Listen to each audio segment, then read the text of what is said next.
નમસ્કાર. દિવસભરના તાજા સમાચારોમાં તમારું સ્વાગત છે. તમારી સાથે હું છું પિનલગીરી ગોસ્વામી. સમાચારો વિસ્તારથી જાણીએ એ પહેલા મહત્વના સમાચારો ઉપર એક નજર.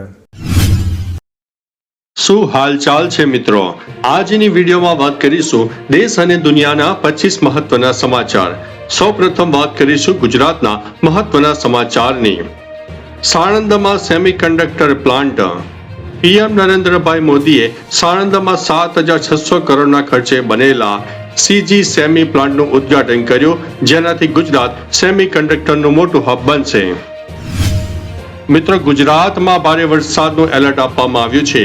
હવામાન વિભાગ દ્વારા રાજ્યના 105 થી વધુ તાલુકાઓમાં મેઘમહેર વચ્ચે દક્ષિણ ગુજરાતમાં ભારે વરસાદનું રેડ એલર્ટ આપવામાં આવ્યું છે. બીજી તરફ મિત્રો, જાફરાબાદ બંદર ઉપર સિગ્નલ ગોઠવી દેવામાં આવ્યું છે.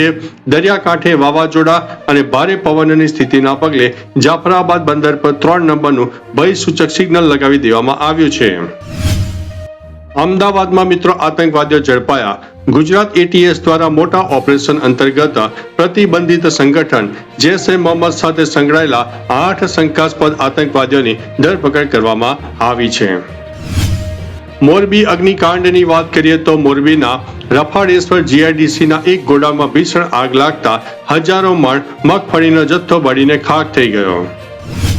ખંભાતમાં પણ મિત્રો પૂર જેવી પરિસ્થિતિ સર્જાઈ છે. ભારે વરસાદના કારણે આણંદના ખંભાતમાં સરદાર ટાવરથી મોચીવાડ રોડ પર નદીઓ વહેતી થઈ હોય તેવા દ્રશ્યો ગતિમાન થયા છે. ડાંગમાં પણ મિત્રો ગીરા ધોધનું રૌદ્ર સ્વરૂપ જોવા મળ્યું. ડાંગ અને વઘઈ પંથકમાં અંડાધાર વરસાદના કારણે પ્રખ્યાત ગીરા ધોધ તેના પૂરા વેગ અને રૌદ્ર સ્વરૂપમાં ખીલી ઉઠ્યો છે. દાહોદ હિટ એન્ડ રનની વાત કરીએ તો દાહોદના લીમખેડા પાસે મોડી રાત્રે એક અજાણ્યા વાહને બાઇકને ટક્કર મારતા 3 યુવકોના ઘટના સ્થળે કમકમાટી ભર્યા મૃત્યુ થયા છે. ભીલાડ વલસાડ હાઈવે ઉપર ટ્રાફિક. ભારે વરસાદ અને પાણી ભરાવાના કારણે દક્ષિણ ગુજરાતના મુખ્ય માર્ગો ઉપર વાહન વ્યવહારને ભારે અસર પહોંચી છે. કચ્છમાં મિત્રો ડિમોલિશન. કચ્છ પોલીસ અને વહીવટી તંત્ર દ્વારા કુખ્યાત મુસ્તાક સોઢાના 1.16 કરોડના ગેરકાયદેસર સામ્રાજ્ય પર બુલડોઝર ફેરવીને જમીનદોસ્ત કરવામાં આવ્યું છે. હવે વાત કરીશું મિત્રો રાષ્ટ્રીય સમાચારની. પીએમ મોદીને ધમકી. ઓસ્ટ્રેલિયા પ્રવાસ પહેલા વડાપ્રધાન મોદીને જાનથી મારી નાખવાની ધમકી મળતા કેન્દ્રીય તપાસ એજન્સીઓ અત્યારે એલર્ટ મોડ ઉપર આવી ગઈ છે. સરકારી કર્મચારીઓના ડીએમાં વધારો. કેન્દ્ર સરકાર ટૂંક સમયમાં જ સરકારી કર્મચારીઓના મોંઘવારી ભથ્થામાં એટલે કે ડીએમાં 3% સુધીનો વધારો કરી શકે છે. મુંબઈમાં માર્ગો ધસ્યા. મુંબઈમાં સતત પડી રહેલા ભારે વરસાદના કારણે ભાંડુપના LBLS માર્ગ નજીક રોડ મોટો ખાડો પડીને ધસી પડ્યો હતો. રામ મંદિરમાં મિત્રો કડક સુરક્ષા. અયોધ્યા રામ મંદિરમાં ચઢાવા અને દાન ચોરીના અહેવાલો બાદ ટ્રસ્ટ દ્વારા સુરક્ષા વ્યવસ્થા વધુ સઘન કરી દેવામાં આવી છે. ધારાસભ્યને મિત્રો 4 વર્ષની જેલની સજા. હર્ષ ફાયરિંગ કેસમાં ભાજપના એક ધારાસભ્યને કોર્ટે 4 વર્ષની જેલની સજા અને 25 લાખ રૂપિયાનો દંડ ફટકાર્યો છે.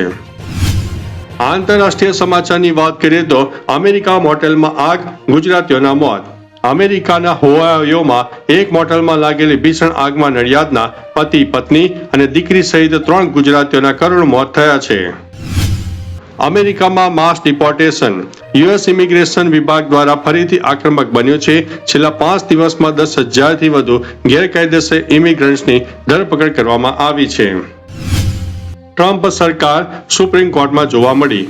ગેરકાયદેસર રીતે રહેતા વિદેશીઓને બોન્ડ ન મળે તે સુનિશ્ચિત કરવા માટે ટ્રમ્પ વહીવટી તંત્ર અમેરિકાની સુપ્રીમ કોર્ટે પહોંચી ગયું છે. બર્થ રાઇટ સિટીઝનશીપ ઉપર ફેસલો. યુએસ સુપ્રીમ કોર્ટે ટ્રમ્પ સરકારને આંચકો આપતા બર્થ રાઇટ સિટીઝનશીપ એટલે કે અમેરિકામાં જન્મતાની સાથે મળતી નાગરિકતા યથાવત રાખવાનો આદેશ આપી દીધો છે. અમેરિકામાં મીઠો હીટવેવની પરિસ્થિતિ સર્જાઈ છે. ન્યુયોર્ક અને શિકાગો સહિતના અમેરિકાના અનેક રાજ્યોમાં કાળઝાળ ગરમી અને હીટવેવની જોરદાર કટોકટી સર્જાઈ છે. હવે વાત કરીશું બિઝનેસ અને ટેકનોલોજીની. સોનાના ભાવમાં ઘટાડો. વૈશ્વિક બજારના દબાણ વચ્ચે સ્થાનિક બજારોમાં આજે સોના અને ચાંદીના ભાવમાં મોટો ઘટાડો નોંધાયો છે. ડોલર સામે સોનાનો ક્રેઝ. વિશ્વની મધ્યસ્થ બેંકોનો હવે અમેરિકી ડોલર પરથી વિશ્વાસ ઘટી રહ્યો છે અને તેઓ સોના અનામત વધારી રહ્યા છે. આયુષ્યમાન સારથી ચેટબોટ. કેન્દ્ર સરકાર દ્વારા દર્દીઓની સહાયતા અને આયુષ્યમાન કાર્ડની માહિતી માટે AI આધારિત આયુષ્યમાન સારથી ચેટબોટ લોન્ચ કરવામાં આવ્યું છે. નવી આધાર એપ્લિકેશન લોન્ચ. UIDAI દ્વારા વધુ સિક્યુરિટી ફીચર્સ સાથેની નવી આધાર એપ્લિકેશન લોન્ચ કરવામાં આવી છે, જે લોકોને ત્વરિત ડાઉનલોડ કરવા માટે જણાવવામાં આવ્યું છે. અને અંતે બાયનાન્સમાં મોટો ફેરફાર. વિશ્વના સૌથી મોટા ક્રિપ્ટો એક્સચેન્જર બાયનાન્સના યુઝર્સ 300 મિલિયન નજીક પહોંચતા યી હે ને કંપનીના નવા co-CEO બનાવવામાં આવ્યા છે. તો ચાલો મિત્રો, ફરીથી દેશ અને દુનિયાના સુપરફાસ્ટ સમાચાર લઈને મળતા રહીશું. ત્યાં સુધી અમને રજા આપશો. નમસ્તે.